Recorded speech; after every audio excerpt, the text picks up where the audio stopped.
Nadie lo podía creer. La diputada suplente del PRI, acusada de estar ligada a la barredora, salía libre, cuando de pronto todo cambió. Una camioneta negra frenó frente al juzgado y varios agentes descendieron armados. Gritos, confusión, cámaras encendidas. En segundos, la mujer volvió a ser arrestada. ¿Cómo alguien con nexos tan oscuros había salido libre? ¿Y por qué la reaprehendieron tan rápido? Las cámaras grabaron cada segundo. La mujer, con semblante de incredulidad, trató de preguntar qué pasaba, pero la orden ya estaba dada. «Reaprehéndanla», se escuchó. Era la misma diputada que meses atrás había sido detenida por presuntos nexos con la barredora, una célula ligada al ZNG. Pero esta vez, la fiscalía tenía algo más, una nueva acusación, y pruebas que podrían hundirla para siempre. Minutos antes, la diputada había celebrado su victoria judicial. Sus abogados aseguraban que no había pruebas sólidas en su contra. Pero lo que no sabían era que, mientras ella sonreía ante las cámaras, otra orden de aprehensión ya estaba en camino. La Fiscalía del Estado la acusaba ahora de un crimen distinto, homicidio calificado, y esta vez, las evidencias parecían imposibles de ignorar. La escena frente al juzgado parecía una emboscada. Patrullas cerrando el paso, agentes con chalecos antibalas y la mirada fija en su objetivo. Los curiosos grababan con sus celulares mientras gritaban su nombre. «Es la diputada del PRI», decían. Pero lo que pocos sabían es que detrás de esa mujer se escondía una trama de poder, dinero y sangre. La sombra de la barredora la había alcanzado otra vez. Las autoridades no improvisaron, llevaban semanas siguiéndola. Interceptaron llamadas, rastrearon movimientos bancarios y descubrieron reuniones con antiguos operadores del grupo La Barredora. Los informes revelaban vínculos directos con uno de los cabecillas más buscados. La fiscalía no podía permitir que escapara otra vez. Por eso, cuando pisó la calle, el operativo ya estaba listo para caer sobre ella. El operativo fue silencioso, quirúrgico. Los agentes habían recibido la orden horas antes, con la instrucción de no fallar. En el expediente se le relacionaba con ejecuciones, lavado de dinero y vínculos directos con el cártel del ZNG. Pero lo que más alarmó a la fiscalía fue su capacidad de infiltrarse en la política. Una mujer con poder, dinero y nexos criminales, el cóctel perfecto para corromperlo todo. Los investigadores descubrieron que su nombre aparecía en llamadas intervenidas, en transferencias y hasta en fotografías con miembros de la barredora. En los círculos políticos todos sabían quién era, pero nadie se atrevía a mencionarla. Tenía poder, influencias y la protección de figuras clave. Sin embargo, el cerco se cerraba. Ya no había discursos ni fueros que pudieran salvarla de lo inevitable. La detención desató un terremoto político. En cuestión de horas, las redes se llenaron de videos, teorías y acusaciones. ¿Cómo una diputada había terminado relacionada con un grupo tan violento? Algunos decían que era inocente, víctima de una guerra interna en el poder. Otros aseguraban que durante años fue el puente entre el crimen y la política. Pero algo estaba claro, su nombre ya no tenía regreso. Mientras los titulares ardían, la fiscalía filtró fragmentos del expediente. En ellos aparecían nombres, ubicaciones y fechas que coincidían con operativos de la barredora en Puebla. Uno de los cabecillas, detenido meses atrás, habría confesado que la diputada los ayudaba a limpiar rutas y mover dinero sin dejar rastro. Si eso era cierto, no solo se trataba de corrupción, era complicidad directa con el crimen. Entre las pruebas había audios que helaban la sangre. Conversaciones donde se mencionaban nombres clave y pagos sospechosos. Los agentes confirmaron que las voces correspondían a líderes de la barredora y a la diputada. En los audios se hablaba de favores, protección y rutas limpias. Si la autenticidad se confirmaba, aquel material podría hundir no solo a una política, sino a todo un partido. Cuando los audios llegaron a manos de la fiscalía, el caso cambió de rumbo. Ya no se trataba solo de sospechas, había pruebas de coordinación con un grupo responsable de múltiples ejecuciones. En una de las grabaciones, una voz femenina ordenaba mover el paquete antes de las 6. Los investigadores descifraron el mensaje. No era mercancía, era una víctima. La política hablaba el mismo lenguaje que los sicarios. Los agentes sabían que estaban frente a algo grande. Los mensajes intervenidos mostraban que la diputada no era una simple colaboradora, era un enlace directo. Coordinaba entregas, avisaba de operativos y filtraba movimientos de la policía. Por eso, cuando fue liberada, la orden fue inmediata: detenerla antes de que escapara del país. Su poder político había dejado de ser escudo, y se volvió su sentencia. Lo que parecía una simple detención se convirtió en una radiografía del poder podrido. Una diputada, un grupo criminal y un sistema que durante años fingió no ver. ¿Cuántos más están infiltrados? ¿Cuántos se sientan en curules mientras protegen a los cárteles? Si crees que esto no te afecta, piénsalo de nuevo. Sus decisiones mueven dinero, sangre y silencio, y el país entero paga el precio. Los informes internos revelaron que su nombre aparecía en reuniones políticas donde se discutían contratos, financiamientos y campañas, todo bajo un mismo patrón: desviar recursos y lavar dinero. La barredora usaba la estructura del poder como su disfraz perfecto. Mientras algunos hablaban de justicia, otros negociaban impunidad en restaurantes de lujo. La frontera entre gobierno y crimen se volvió invisible. Dentro de la investigación apareció un dato que nadie esperaba. Uno de los fundadores de la barredora había financiado parte de su campaña. Los depósitos estaban ahí, en documentos bancarios y registros oficiales. Nadie quiso verlo en su momento. Hoy, esos mismos números son la prueba de cómo el crimen logró colarse en las urnas, disfrazado de democracia y sostenido por votos comprados con sangre. Cuando los auditores rastrearon el dinero, descubrieron un patrón.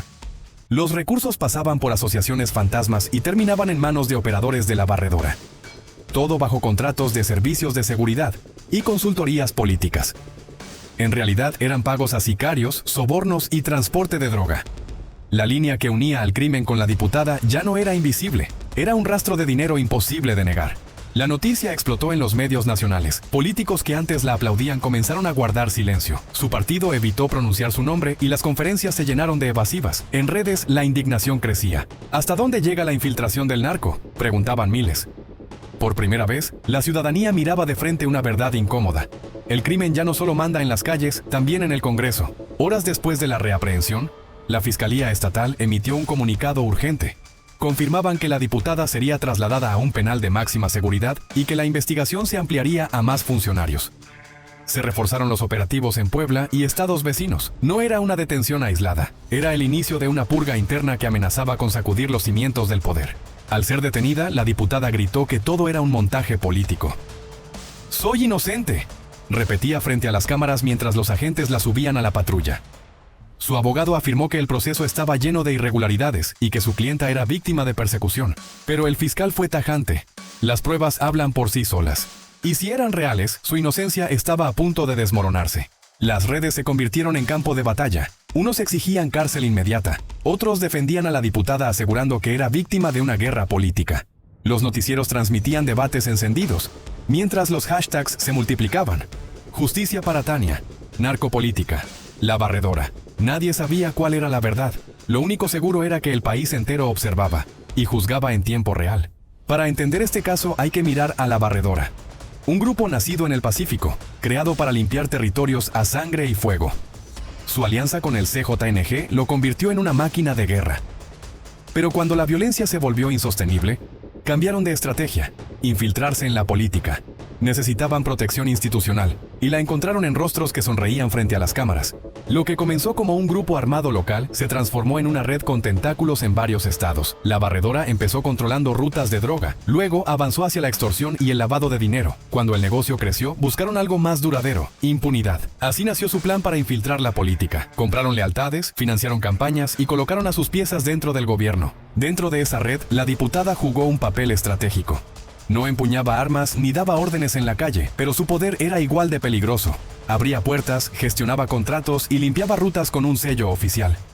Su influencia permitió a la barredora moverse sin levantar sospechas. Mientras los sicarios disparaban, ella firmaba documentos que legalizaban cada paso del crimen. Era su rostro político. El principio del fin llegó con un descuido. Un mensaje cifrado que debía enviarse a un operador de la barredora terminó en el celular equivocado, un agente encubierto. Desde ese instante, la investigación cambió de rumbo. Intervenciones, seguimientos, grabaciones. Cada paso de la diputada fue documentado. Lo que ella creyó un pequeño error se convirtió en la grieta que derrumbó su imperio político.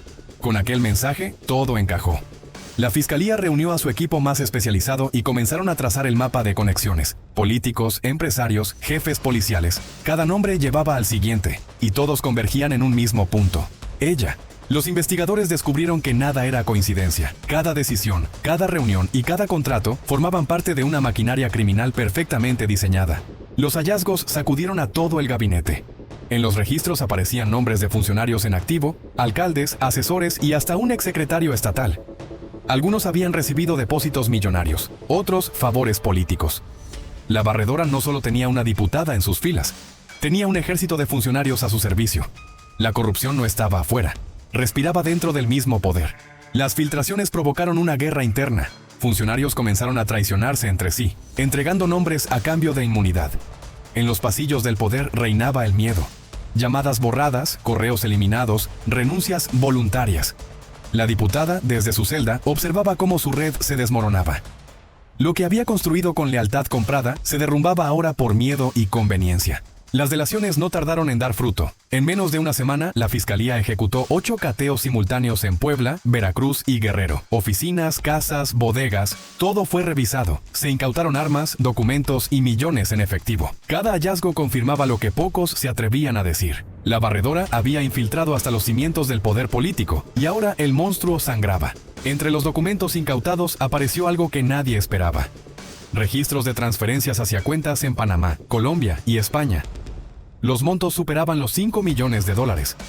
La barredora no solo operaba en México, lavaba dinero en el extranjero. Las autoridades descubrieron convenios falsos con empresas internacionales. El caso local se convertía ahora en un escándalo global.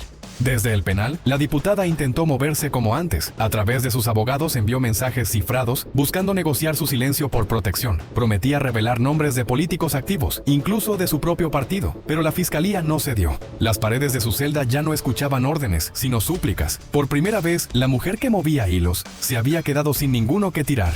Días después, parte de la información que ella ofreció comenzó a filtrarse.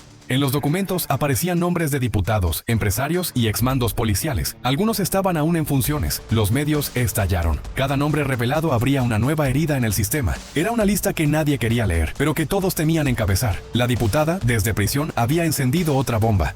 El gobierno federal rompió el silencio. En una conferencia improvisada, el vocero de seguridad reconoció que existían investigaciones abiertas contra servidores públicos en distintos estados. Nadie está por encima de la ley, dijo, mientras evitaba mencionar nombres. Pero la presión crecía. Los periodistas exigían respuestas y las cámaras captaban rostros tensos. El poder comenzaba a sudar miedo. El escándalo escaló al más alto nivel. Un senador, 2 alcaldes y un exsecretario estatal fueron citados a declarar. Los partidos se culparon entre sí mientras los medios hablaban de narcoinfiltración institucional. En el Congreso, las sesiones se volvieron campos de batalla verbales. Lo que empezó con una diputada detenida, ahora amenazaba con derrumbar la fachada entera del poder político. La crisis política empezó a devorar amistades y pactos antiguos. Algunos funcionarios que antes compartían mesa ahora se espiaban entre ellos. Las amenazas se volvieron moneda corriente. Llamadas anónimas, autos vigilando, periodistas perseguidos. Quienes se atrevieron a hablar recibieron advertencias claras. La barredora podía estar herida, pero aún tenía la fuerza suficiente para castigar el silencio roto. En medio del caos político, un equipo especial de inteligencia halló lo que faltaba. Una bitácora digital con nombres, fechas y pagos. Era el mapa completo de la red. Cada transferencia, cada reunión, cada orden. Todo estaba ahí. El archivo, oculto en un servidor extranjero, revelaba cómo la diputada coordinaba movimientos con líderes del cártel. Aquella evidencia no solo cerraba el caso, lo sellaba con fuego. La orden llegó de madrugada. Más de 200 elementos fueron desplegados en un operativo simultáneo. Helicópteros, unidades blindadas y drones vigilaron desde el aire. El objetivo: capturar a los últimos operadores políticos de la barredora. Cada paso fue calculado. Las fuerzas federales sabían que esa noche marcaría historia. O acababan con la red, o la red volvería a infiltrarse una vez más. La madrugada se iluminó con sirenas. En una mansión al norte de Puebla, los agentes irrumpieron derribando puertas. Adentro hallaron armas, fajos de billetes y computadoras con registros de transferencias. Entre los detenidos estaba un exfuncionario estatal y 2 escoltas de la diputada. Ninguno ofreció resistencia. Sabían que el juego había terminado. El monstruo, por fin, comenzaba a caer. El amanecer trajo la noticia. Más de 20 detenidos, millones confiscados y una estructura política colapsada. Los noticieros abrieron con imágenes del operativo. Los ciudadanos no podían creerlo. Por primera vez, una red criminal incrustada en el poder era desmantelada públicamente. El golpe retumbó en todo el país. Puebla se convirtió en símbolo y advertencia para los corruptos que aún quedan. El impacto fue inmediato. En el Congreso, varios legisladores exigieron auditorías y renuncias masivas. Otros intentaron desmarcarse del escándalo, negando cualquier vínculo. Los partidos se fracturaron internamente, temiendo nuevas investigaciones. Nadie estaba a salvo. La caída de la diputada no solo derrumbó su carrera, encendió una alarma nacional que expuso la fragilidad del sistema político mexicano. Meses después, el juicio comenzó. La diputada entró a la sala escoltada, con la mirada perdida y el semblante distinto. Las cámaras captaron cada gesto. Afuera, manifestantes exigían castigo ejemplar. Adentro, la fiscalía presentó decenas de pruebas, transferencias, audios, videos. La mujer que un día representó al pueblo ahora escuchaba, en silencio, cómo su propio pasado se convertía en su condena. Durante las audiencias desfilaron testigos que alguna vez fueron sus aliados. Empresarios, ex-asesores y hasta un ex-jefe policial narraron cómo operaba la red. Cada testimonio era un golpe directo. Cuando reprodujeron los audios donde su voz daba órdenes, la sala quedó en silencio. La diputada bajó la mirada. Era la primera vez que su poder no servía de nada. La caída era irreversible. El día de la sentencia, la sala estaba llena, periodistas, cámaras, familiares. El juez leyó con voz firme: culpable. Los cargos por delincuencia organizada y lavado de dinero quedaron probados. La diputada cerró los ojos. Afuera, la multitud estalló entre aplausos y gritos de justicia. Después de meses de tensión, el país veía caer a una figura que simbolizaba la unión perversa entre poder y crimen. Tras la sentencia, comenzaron las renuncias en cadena. Varios funcionarios implicados buscaron desaparecer de la escena pública antes de ser llamados a declarar. Los partidos intentaron limpiar su imagen, pero el daño era irreparable. La historia de la diputada se convirtió en advertencia. Ningún cargo, ningún fuero, ningún logotipo político puede proteger a quien hace pactos con el infierno. La noticia marcó a una generación. En las calles, la gente hablaba del caso como un punto sin retorno. Los jóvenes ya no confiaban en los partidos, los votantes exigían transparencia y los líderes temían al escrutinio público. Las redes se llenaron de mensajes: no más impunidad. La historia de la diputada dejó claro que el poder ya no podía ocultarse tras discursos, ni tras el color de un partido. El escándalo no se quedó en los titulares. Meses después, el Congreso aprobó una reforma para blindar las campañas y auditar los fondos políticos. Se crearon unidades especiales contra la infiltración del crimen organizado. Pero entre aplausos y promesas, muchos se preguntaban lo mismo: ¿es un cambio real o solo otro discurso vacío? México había despertado, pero las sombras aún respiraban cerca. Hoy, la exdiputada cumple su condena en un penal de alta seguridad. Su celda, aislada y vigilada, es el reflejo de lo que perdió: poder, prestigio y aliados. Apenas recibe visitas. Algunos dicen que pasa horas escribiendo cartas que nunca envía. Otros aseguran que teme por su vida. Aquella mujer que un día mandó sobre escoltas y funcionarios, ahora solo manda en el silencio de su encierro. A pesar del encierro, el caso no terminó. Investigadores y periodistas siguen rastreando a los nombres que nunca salieron a la luz. Se habla de financistas, exgobernadores y capos que operaban tras bambalinas. La diputada, dicen, solo fue una pieza más del tablero. Y aunque su rostro cayó primero, los verdaderos jugadores siguen libres, ocultos entre corbatas, trajes y promesas de campaña. El caso de la diputada no fue solo una historia de crimen y política, fue el espejo de un país cansado de la impunidad. Mostró que el poder sin valores se pudre, que la ambición sin límites destruye. Pero también dejó una esperanza. Cada caída abre espacio para la verdad. México no necesita héroes perfectos, necesita justicia real y ciudadanos dispuestos a no olvidar lo que aquí ocurrió. Las luces del caso se apagaron, pero las preguntas siguen ardiendo. En cada rincón del país hay alguien que vio, que cayó o que participó. La historia de la diputada es solo una de muchas. Nos recuerda que el poder corrompe, pero el silencio lo alimenta. Porque mientras la gente mire hacia otro lado, el crimen seguirá sentado en el mismo lugar donde deberían estar los que juran servir al pueblo. Esta historia no busca morbo, busca memoria. Porque detrás de cada político corrupto, de cada pacto con el narco, hay familias que sufren y un país que sangra. México no necesita más discursos, necesita verdad. Si crees que la justicia debe seguir su curso, comparte este video. Que el silencio no entierre otra verdad. Que nunca olvidemos lo que pasa cuando el poder decide venderle el alma al crimen. La noticia marcó a una generación. En las calles, la gente hablaba del caso como un punto sin retorno.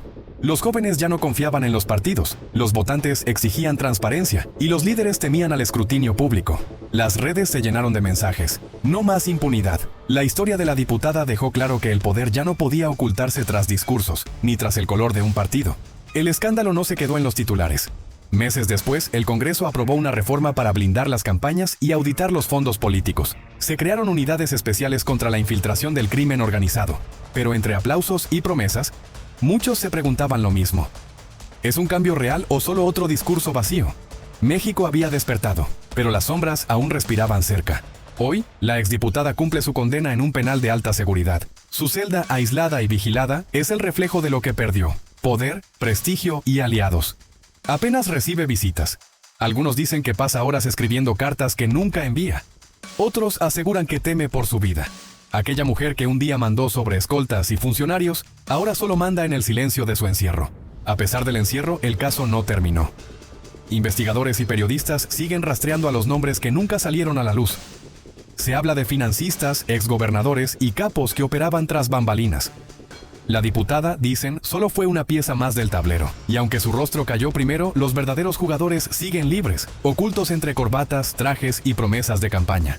El caso de la diputada no fue solo una historia de crimen y política, fue el espejo de un país cansado de la impunidad. Mostró que el poder sin valores se pudre, que la ambición sin límites destruye. Pero también dejó una esperanza. Cada caída abre espacio para la verdad. México no necesita héroes perfectos, necesita justicia real y ciudadanos dispuestos a no olvidar lo que aquí ocurrió. Las luces del caso se apagaron, pero las preguntas siguen ardiendo. En cada rincón del país hay alguien que vio, que cayó o que participó. La historia de la diputada es solo una de muchas. Nos recuerda que el poder corrompe, pero el silencio lo alimenta. Porque mientras la gente mire hacia otro lado, el crimen seguirá sentado en el mismo lugar donde deberían estar los que juran servir al pueblo. Esta historia no busca morbo, busca memoria. Porque detrás de cada político corrupto, de cada pacto con el narco, hay familias que sufren y un país que sangra. México no necesita más discursos, necesita verdad. Si crees que la justicia debe seguir su curso, comparte este video. Que el silencio no entierre otra verdad. Que nunca olvidemos lo que pasa cuando el poder decide venderle el alma al crimen.